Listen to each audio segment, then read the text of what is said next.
اعوذ باللہ من الشیطان الرجیم بسم اللہ الرحمن الرحیم۔ اللہ کے نام سے شروع جو بڑا مہربان نہایت رحم والا ہے۔ والدین کی بات پر اتنا یقین تو رکھیں جتنا آپ دوائی پر رکھتے ہو۔ تھوڑی کڑوی ہوگی لیکن فائدہ مند ضرور ہوگی۔ انسان وہ لڑائی بھی نہیں جیت سکتا جس میں دشمن اس کے اپنے ہوتے ہیں۔ جس طرح لوگ مردے کو کندھا دینا افضل سمجھتے ہیں، اسی طرح اگر زندہ کو سہارا دینا افضل سمجھ لے تو زندگی کتنی آسان ہو جائے۔ کسی رشتے کو کتنی بھی محبت سے باندھا جائے، لیکن اگر عزت اور لحاظ چلا جائے تو محبت بھی چلی جاتی ہے۔ بری بات کا ارادہ چاہے کامیاب ہو جائے وہ تب بھی برا ہے، اور اچھی بات چاہے ناکام ہو جائے تب بھی وہ کامیاب ہے۔ مرنے سے پہلے مرنے کا راز ایسا ہے کہ جس نے سمجھ لیا وہ مر گیا، اور جس نے نہ سمجھا وہ مارا گیا۔ برے کے ساتھ محبت سے پیش آؤ تو اس کے عمل خود بخود بدلنا شروع ہو جائیں گے، اور پھر اللہ کی رحمت ہو جائے گی۔ لفظ اللہ ذات بھی ہے، صفت بھی ہے، اسم بھی ہے، اور یہ واحد لفظ ہے جو اپنی ذات کی طرح مقدس ہے۔ اللہ نے کچھ لوگوں کو پیسے دے کر آزمایا اور کچھ کو غریبی دے کر آزمایا۔ جس طرح ایک کے لیے پیسہ الجھن ہے، اس طرح دوسرے کے لیے غریبی الجھن ہے۔ بات صرف پیسے کی نہیں بلکہ ایمان کی ہے۔ اگر موجود لمحے میں تکلیف، وہ لمحے میں موجودہ زندگی میں اور تلخی والے واقعات میں آپ کو اللہ کے احسان کا لفظ نہیں آ رہا تو سمجھو کہ ابھی تک آپ نے اللہ کو قبول نہیں کیا۔ جنت مقام کا نام ہے، خیال کا نام ہے، اور حاصل کا نام ہے۔ ایک سجدہ قبول ہو جائے تو پوری عبادت قبول ہو جاتی ہے۔ بہت سے انسانوں کی دعاؤں کے باوجود اگر کوئی شخص مر گیا تو اب یہ نہ کہنا کہ اللہ پاک نے کیا کر دیا۔ باطن جو بھی ہے اللہ پاک کی مہربانی سے ملتا ہے۔ اللہ سمجھ آ جائے تو غیر اللہ سمجھ آ سکتا ہے، اللہ سمجھ نہ آئے تو غیر اللہ سمجھ نہیں آ سکتا، اور یہ سب صرف اللہ کی مہربانیوں سے ہی سمجھ آ سکتا ہے۔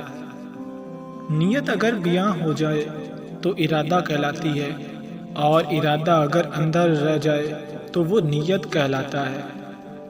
تو اچھے لباس کے باوجود دشمن کے لیے ناقابل ذکر ہے، اور اپنی کمزوری کے باوجود دوست کے لیے قابل ذکر ہے۔ بڑا احمق ہے وہ بندہ جو دوسروں کی برائیوں کو برا سمجھے اور خود ان برائیوں سے مل پیرا ہو جائے۔ حکمت ایک درخت ہے جو دل میں جنم لیتا ہے اور زبان پر چل جاتا ہے۔ جو چیز میں سننے میں آئے وہ سب کی لالچ نہ کرو، یہ بہت بڑی حماقت و بے وقوفی ہے۔ اور جو چیز میں فنا ہونے والی ہے ان کی خواہش نہ کرو، اس قسم کے خیال سراسر نقصان دہ ہیں۔ بے شک طلوع کرنے والے نے طلوع کیا، چمکنے والا چمکا، ظاہر ہونے والا ظاہر ہو چکا، اور ایک ظرف جھکنے والا سیدھا ہو گیا۔ کمال مروت اور مردانگی میاں ہے کہ انسان اپنی جان سے بھی حیا کرے اور برے کاموں اور گناہوں سے باز رہے۔ جب آدمی کی حکمت و عقل مندی مضبوط ہوتی ہے تو نفسیاتی خواہش کمزور ہو جاتی ہے۔ ہر وہ دن تمہارے لیے عید ہے جس دن تم اپنی ماں سے مسکرا کر بات کرو۔ جس شخص میں حسن و خلق موجود ہوتا ہے اس کی دولت زیادہ ہوتی ہے اور دشمن کم۔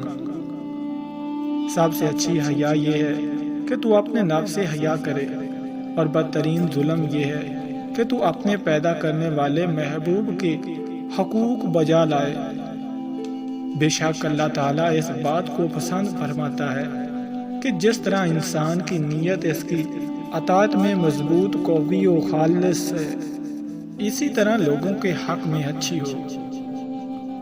جو بندہ خود اپنے گھر والوں کے ساتھ برا کرتا ہے اس سے دوسروں کو بھلائی کی کیا امید ہو سکتی ہے۔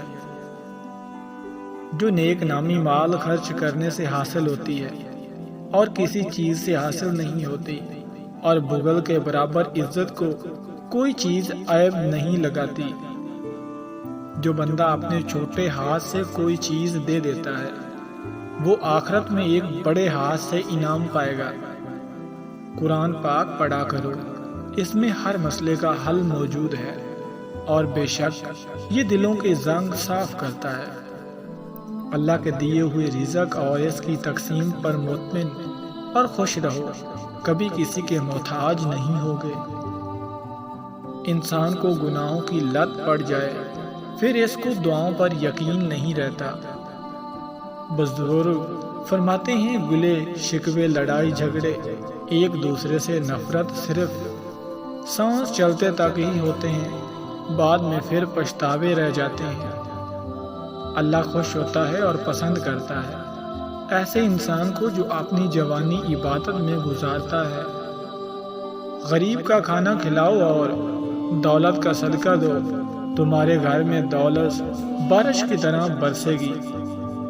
اپنے آس پاس نظر رکھیں ایسے لوگوں پر جو آپ کی ہر غلط بات پر بھی آپ کی تعریف کریں، کیونکہ یہی لوگ آپ کی زندگی میں تباہ کر رہے ہوتے ہیں۔ اگر کوئی تم سے محبت کرتا ہو تو اس کی قدر کرو، اور اگر کوئی نفرت کرتا ہو تو اس کو اپنی محبت اور خلوص سے مٹا دو۔